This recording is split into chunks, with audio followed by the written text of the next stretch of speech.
Airport. You're looking at a live picture of the World Trade Center where we have just received word that a plane apparently has crashed into the tower, one of the two towers. On September 11, 2001, the U.S. experienced its largest-scale terrorist attack on its own soil. The impact of two airplanes brought down two of the iconic buildings in New York City, the World Trade Center towers, and with them, 343 New York City Fire Department firefighters and emergency responders lost their lives. Equipment and resources were destroyed, and almost 3,000 civilians perished. When tragedy struck, the Fire Department of New York City, or FDNY, was among the largest and best firefighting forces in the world. This disaster, however, brought to light the limited capability, not only in New York, but across the U.S., to contend with such large-scale disasters. The city and the country's disaster management community would never be the same again, and the U.S. Forest Service had something to do with that.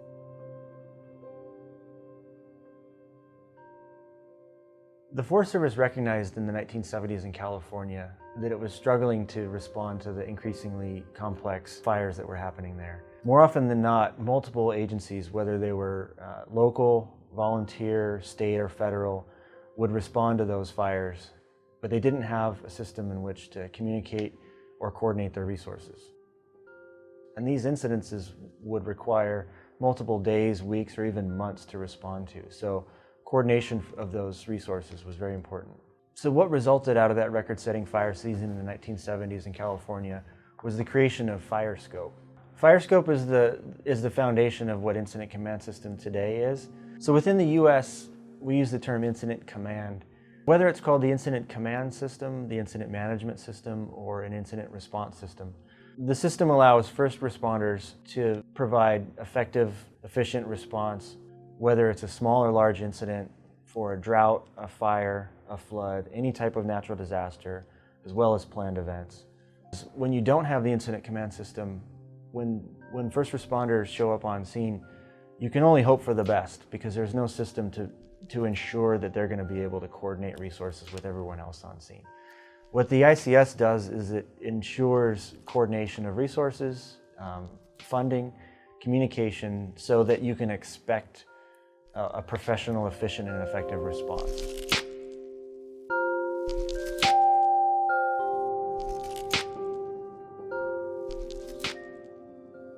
As I looked and they came in close to the North Tower, I started counting the floors on fire, and I said, oh, this is a disaster. That's too much fire, and that's not a small plane. Floods, all those things that could be complex, we were great at, and we knew it. September 11th happened, and some of our weaknesses came out. But mostly what we weren't good at.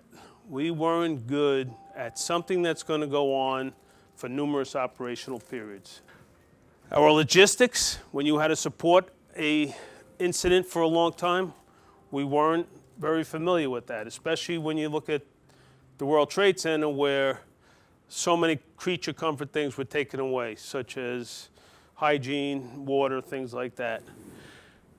We also, other than a hazmat operation, we weren't used to a written incident action plan. And that's where some of our weaknesses were. Some of my bosses at the time, I was a battalion chief, were starting to catch on that we are stressing out and we're not getting our hand around what's going on here. When disaster struck, the U.S. Forest Service made the decision to deploy some of its most well-trained and well-equipped incident command teams and have them at the ready near New York City. People don't think of the Forest Service as being somebody that's going to go to New York City and help with that kind of a situation, but they're some of the best in the world in terms of bringing some kind of management and order out of chaos. The reason that these incident command teams are so good is because you get so much practice. A well-functioning incident command system requires qualified and trained personnel in the incident command system. Wildland firefighters have to go through classroom courses, specific trainings, but are complemented over time by on-the-job experience. Training in the incident command system can take different forms. There's basic incident command system training, there's orientation to the system, there's intermediate and advanced, as well as specific courses that teach to the functions that exist within the incident command system. There's incident commander specific courses, logistics courses, operations, finance, communications, and so on. The U.S. Forest Service trains people overseas in the incident command system in similar ways, but usually contextualized or adapted to the country needs. That can take the form of basic ICS orientation. We can do executive briefings of incident command systems to increase buy-in and familiarization with the systems and the process. We train first responders, educators, government officials. When the U.S. Forest Service Incident Management Team approached the fire chief for the city of New York, there was a healthy dose of skepticism about what the people who work in forests had to offer the big city. He said, "Chief, I know what your problems are." He said, "Chief, you have more people working here than you've ever had working anywhere. However, you don't know where they all are. You don't have an accounting process. As a matter of fact, if you had a secondary collapse out there, you wouldn't know if you lost people or not." He says, "You cannot support these folks with basic hygiene," which was accurate. We didn't have running water or working bathrooms in the area. And that was just the beginning of what he was about to offer. Bob Maines tells us what the chief did next. And the way Pete Hayden told me was, he said, "I felt the blood drain from my face. I knew I had a problem, but I didn't know what they were until you told me." He said, "Now, what can you do for me? All right, you did point out my problems, what can you do?" The U.S. Forest Service Incident Management Team laid out its capabilities. Communications. Teams are equipped to ensure connection between responders in the most remote parts of the country. In New York City that week, with no reliable power grid, the U.S. Forest Service system was mounted onto the skyscrapers and provided much-needed communication with which to lead and manage the response. Incident action plans. A core function of the incident command system is to ensure there is a plan of action for each shift or rotation of operations, and there's a framework for ensuring the plan is thoroughly considered by all functions involved, the planning P. Logistics support. Incident management teams are trained in how to find, procure, and move needed supplies wherever the plan of action says they need to be. Operations support. Staff trained in how to have situational awareness, to be as attuned to the dynamics and needs of the situation as possible, and to put the right people in the right places to get done what needs to be done to take care of people and effectively manage any disaster. These are just some of the resources an IMT can bring to an incident. The incident command system is what holds them all together and enables everyone to work in a coordinated and functional way. So you can take this system with the right players and apply it anywhere. So you could take a Southwest incident management team made mostly of people from Arizona and New Mexico, some of them in some of the most remote and rural places in that state. Take them together as a team, put them on the only plane that's flying over the country, bring them to New York, and send one batch to the Pentagon, one batch to the World Trade Center, and apply that system. And the biggest hindrance at the beginning is just accepting them. I think they might have expected a little bit of like, okay, what are these guys going to teach us and all that? But they were so present during that time, the Forest Service and the whole incident management team was, and helped out in so many different ways that I think they were welcomed, and because they knew how to organize for that long-term kind of thing.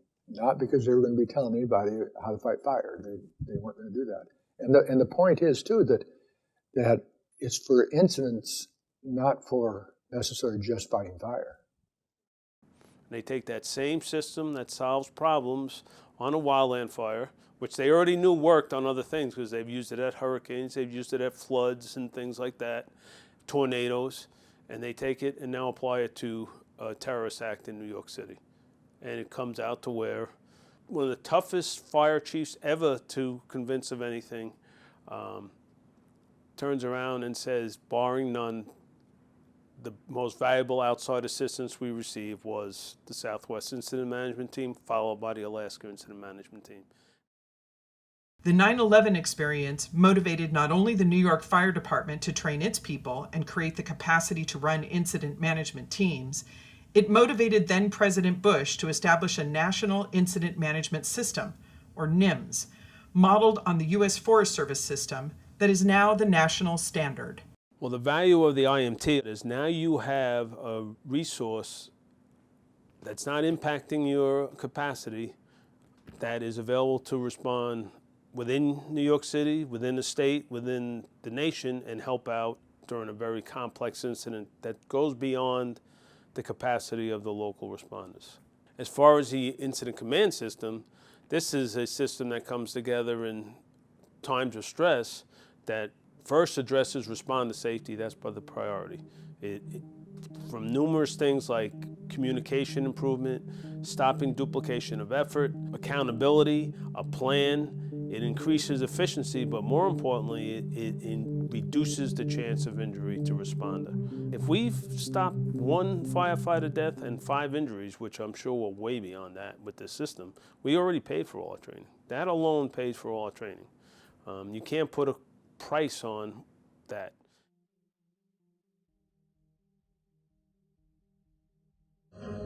Underwater, here in New Orleans tonight, after the giant storm came the rising waters. Over 80% of the city is flooded. The damage here along the Gulf Coast is catastrophic. There's a frantic effort underway tonight to find survivors. There are an uncounted number of the dead tonight. So Hurricane Katrina struck New Orleans, city of 500,000. The eye of the storm hit further to the east, and you want to be on the west side of a hurricane, which New Orleans was, and that's why the initial reports was that New Orleans was spared. However, due to poor engineering and environmental standards, the levee was breached by the storm, about 100-foot breach, and New Orleans is basically in a bathtub.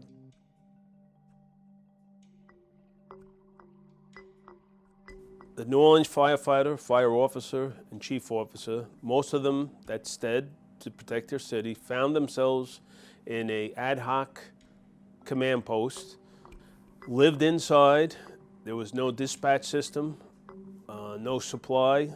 They were on their own for hygiene. They were on their own for food, fresh water. So post-storm, most of the residents had been moved out to shelters. Unaccounted for folks, families not knowing where the other parts of the family were.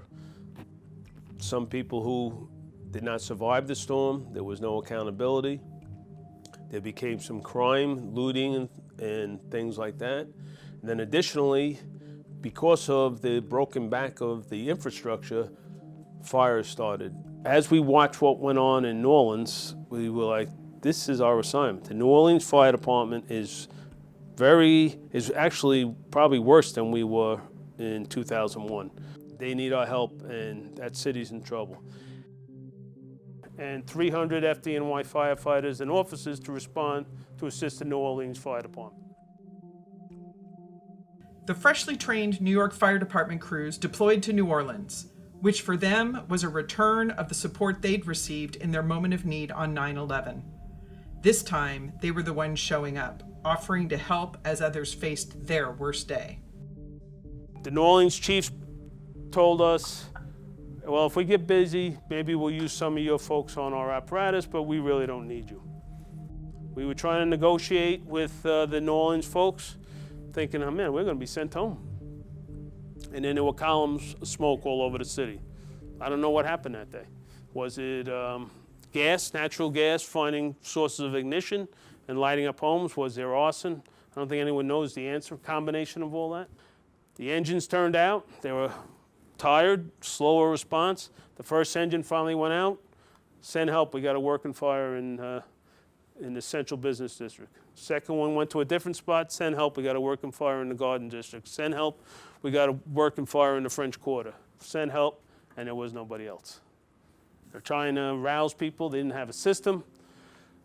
I was the operations section chief.